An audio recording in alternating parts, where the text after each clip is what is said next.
All right, so today we're diving into something I think a lot of us can relate to. Okay. It's that social side of living with diabetes. Yeah.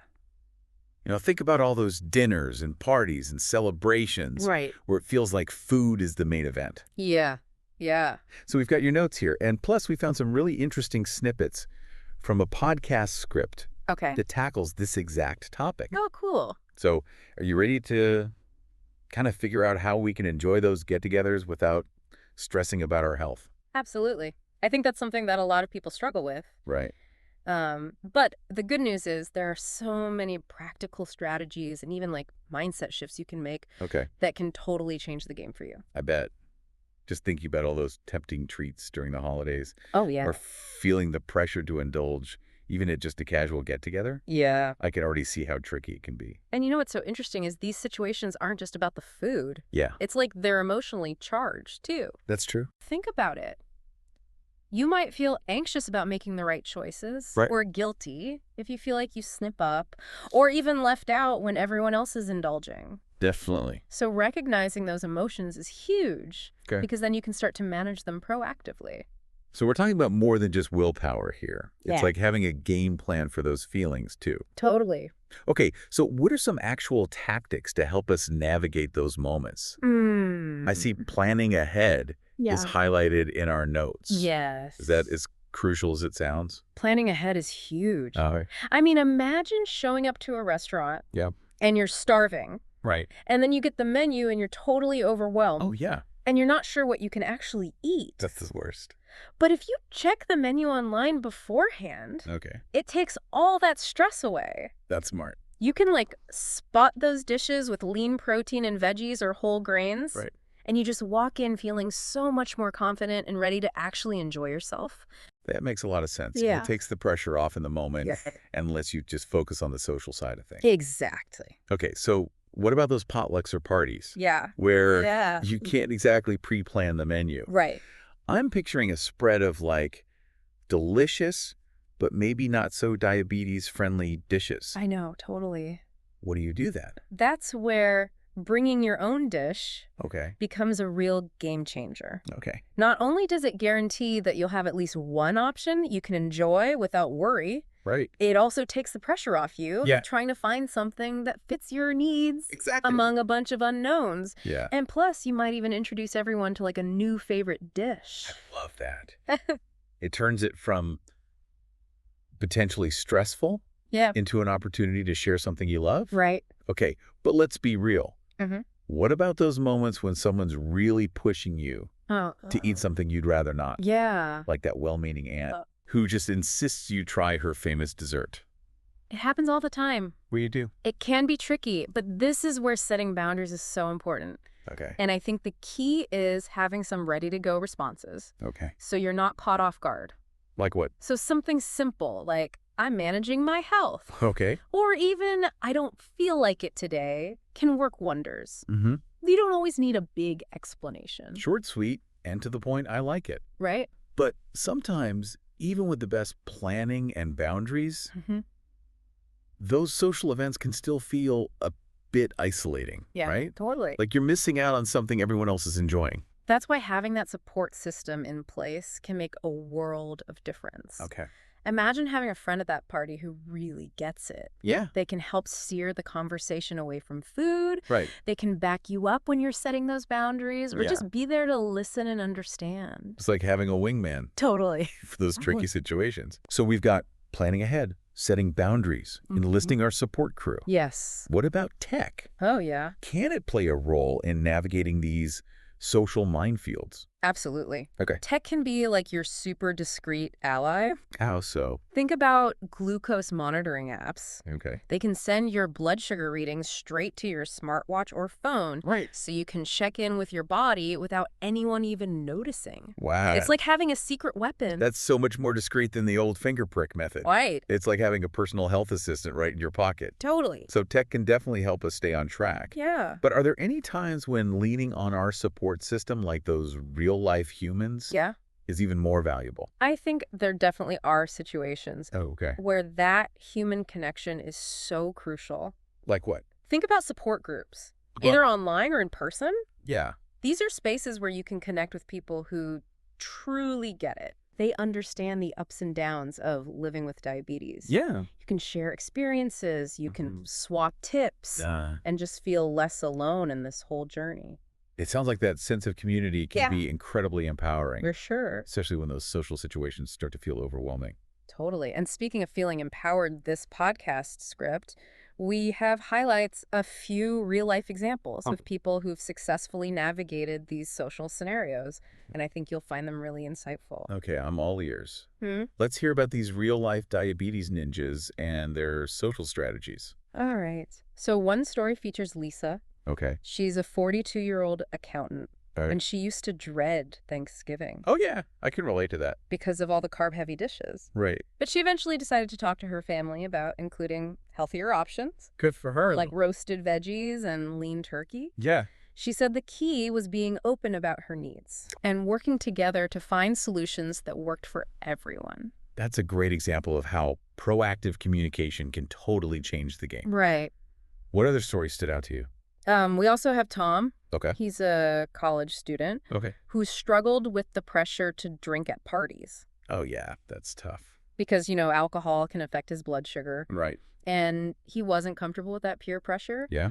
So he started opting for sparkling water with lime Okay. and setting a drink limit for himself. That's smart. That way he could still participate in the social scene without compromising his health. It's amazing how a few simple swaps can make such a difference. Yeah. So Tom found a way to fit in and still prioritize his health. Totally. Are there any other stories that highlight how to deal with those well-meaning but insistent food pushers? Absolutely. There's Maria, whose grandmother used to insist that she try every dish at family gatherings. Oh, gosh. It was a loving gesture, but it made things really tough for Maria. Eventually, she sat down with her grandmother Okay. and gently explained her health goals. Good for her. She even shared some recipes they could cook together. Oh, that's sweet. So she turned a potentially tense situation into like a bonding experience. I love that.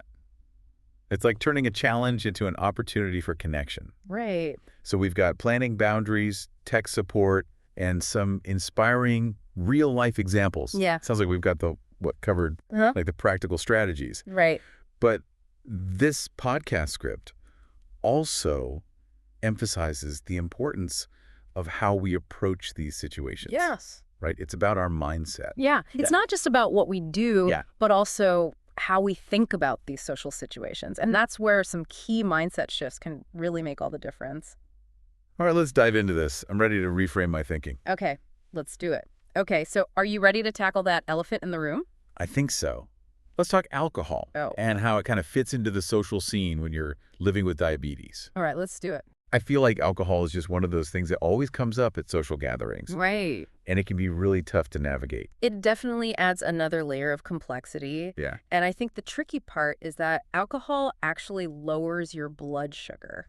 Okay, so you're saying lower blood sugar sounds like a good thing. Right, you would think so. Yeah. But it can actually be pretty dangerous. Oh. Especially if you're taking insulin or certain diabetes medications. Okay, so it's not as simple as just counting the carbs in a beer or a glass of wine. Not quite. Right. While some drinks do have carbs. Right. The main issue is that alcohol kind of throws a wrench in your liver's job. What do you mean? So your liver is responsible for releasing glucose into your bloodstream when needed. Okay. But alcohol basically tells your liver to put that on hold. Oh. Wow. And that can lead to hypoglycemia, Which is low blood sugar, okay. which can be a real problem. I never realized it worked that way. Yeah. It makes sense why it's so important to be cautious. So what are some strategies for navigating alcohol safely in those social situations? Well, the most important thing is to talk to your doctor. Okay. They can give you personalized advice based on your specific situation, any medications you're taking. Yeah. They can help you figure out if alcohol is even safe for you, and if so, what your limits should be. So doctor's orders first. Always a good rule of thumb. Good rule of thumb. But assuming your doctor gives you the green light, Okay. are there any general tips for making smart choices Yeah. when it comes to drinks? Absolutely. Moderation is key, of course. Okay. That usually means sticking to 1 drink per day for women and 2 drinks per day for men. Got it. And when you are choosing drinks, Yeah. try to opt for those that are lower in sugar and carbs. Okay. So think like dry wines, light beers, and spirits mixed with sugar-free mixers like soda water or diet tonic. So those sugary cocktails and Yeah, fancy fruity concoctions are probably best avoided. exactly. Those can really spike your blood sugar. Okay. And here's another crucial tip. Never drink on an empty stomach. That's a good one. Yeah. It always seems like a recipe for disaster. Right. But why is it particularly important when you're managing diabetes? Because food helps slow down the absorption of alcohol into your bloodstream, Okay. which in turn helps minimize those blood sugar swings. Okay. So aim for a meal or snack that includes some protein and complex carbs Got it. before you start drinking. So if I'm heading to happy hour, I should make sure I've had a decent meal beforehand, Exactly. not just a handful of pretzels. Right. Okay. And it's a good idea to have some snacks on hand throughout the evening, too. Okay. Just to keep things stable. This is all super helpful. Yeah. But what about those moments when you're feeling pressured to drink more than you're comfortable with? I know. Like those, come on, just one more situations. Right. What do you do then?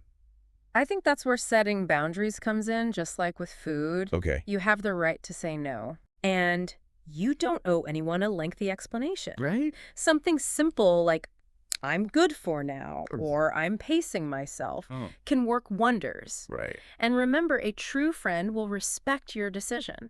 It's so important to remember that you're in control. Right. Your health is your priority. Yes. And it's okay to stand your ground. Exactly. This whole conversation about alcohol has been eye-opening. Good. But it kind of makes me think about all those other tricky social scenarios that we touched on earlier. Right. Like those big holiday gatherings, or even just like casual dinners with friends. Totally. They can be tough too. They can be.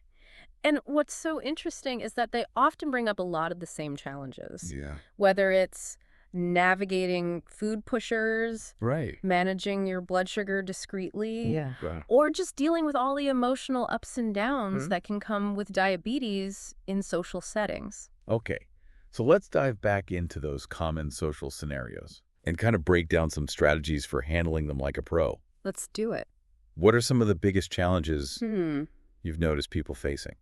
Well, I think food-centric gatherings are an obvious one. Okay. Holidays, barbecues, office parties. Right. These events often revolve around food and drinks, which Yep. can feel really overwhelming when you're trying to manage your blood sugar. Yeah. It's like the focus is constantly on what you're eating or drinking, Yeah, which makes it tough to just relax and enjoy the company. exactly. And then there's that added layer of peer pressure. Don't even get me started. I know, right? Like, just one bite won't hurt, or are you sure you can't eat that? Right. Like, they might be well-intentioned, but it feels so intrusive. Yeah, and uncomfortable. It's like people don't always realize how loaded those comments can be. Exactly. And it's not even just about the food itself. Yeah. It's also about feeling different or left out. Oh, totally. It's easy to feel singled out. Yeah. If you're skipping dessert or asking for special accommodations. It's that feeling of not being able to fully participate. Yes. Like you're on the sidelines Right. watching everyone else enjoy themselves. Exactly.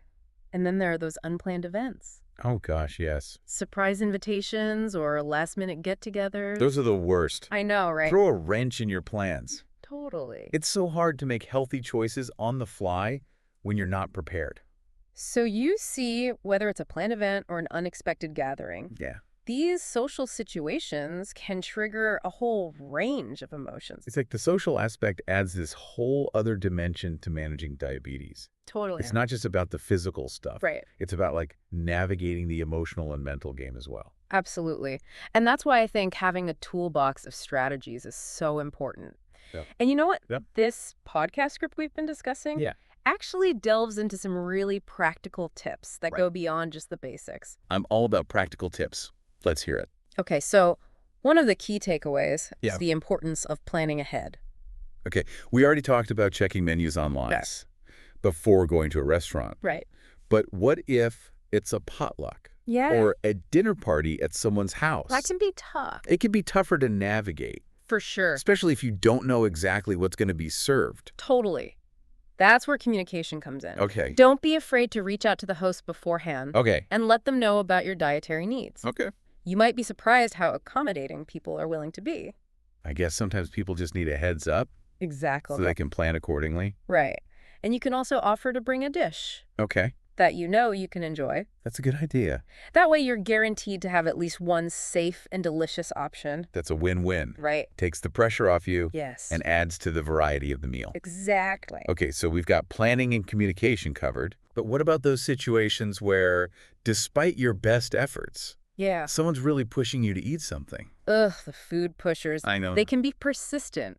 They can. But remember, you have the right to set boundaries. Okay. And having a few go-to phrases in your back pocket can really help. I need some ammo for these situations. Okay.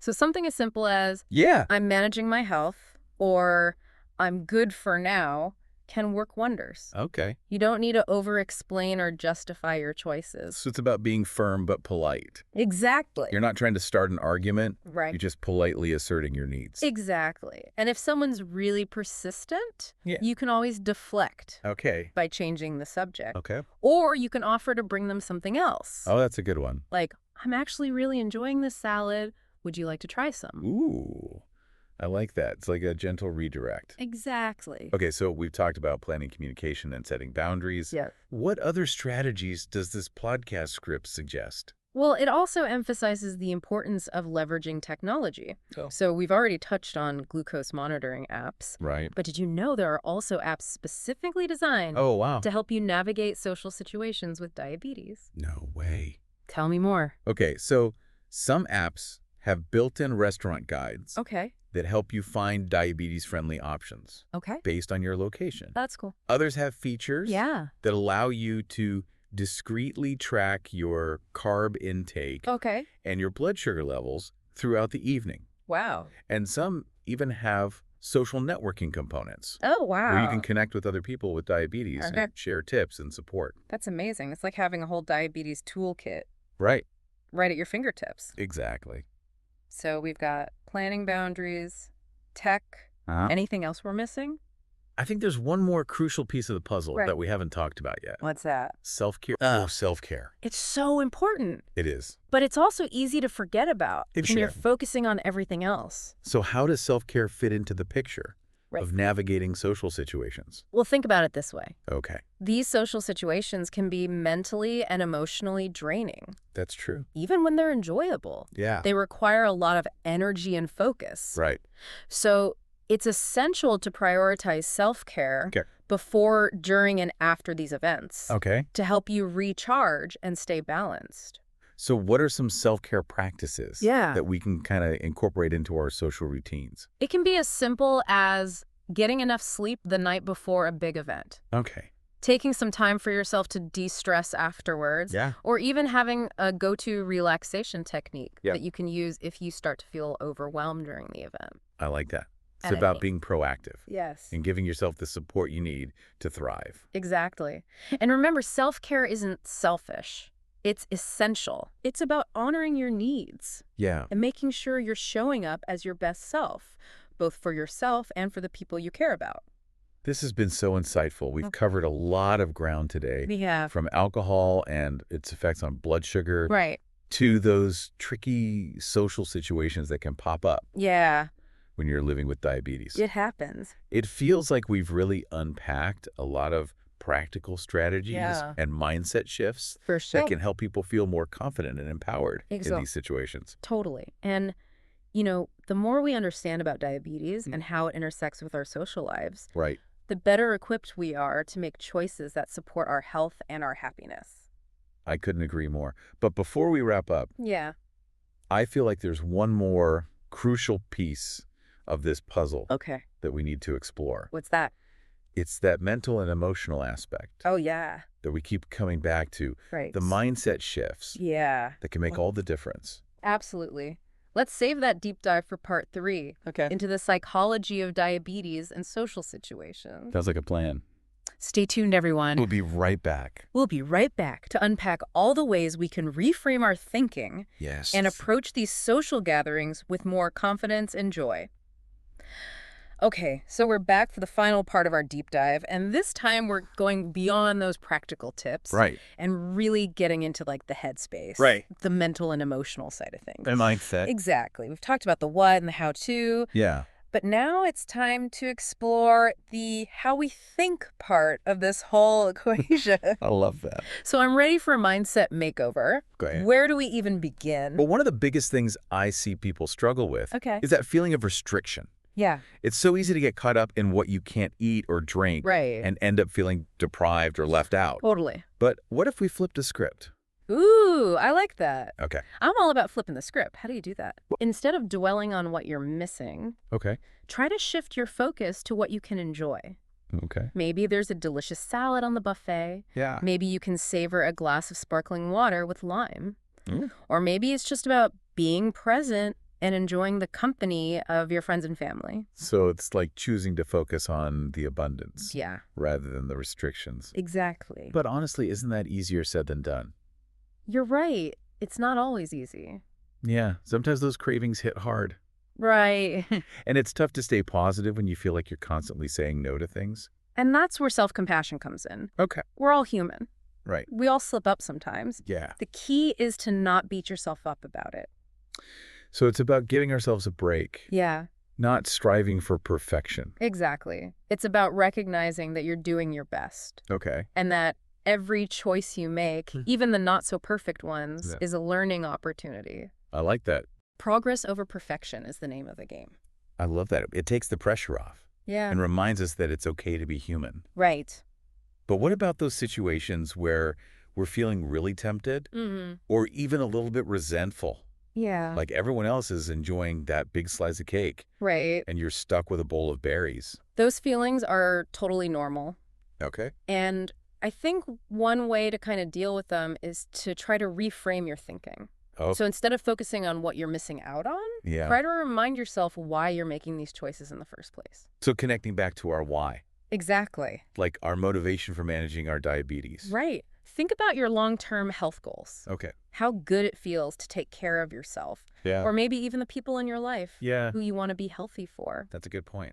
Tapping into that deeper motivation can really help you stay strong in those moments of temptation. It's like having a mental anchor to keep us grounded when the cravings start to pull us off course. Totally. But what about those social situations that just feel completely overwhelming? Oh, yeah. Like you walk into a party and it's all chips and dips and sugary cocktails as far as the eye can see. Been there. I think it's so important to remember that you always have choices. Okay. You don't have to stay in a situation Yeah. that makes you feel uncomfortable Right. or jeopardizes your health. So it's okay to excuse yourself Absolutely. from a situation that feels too tempting.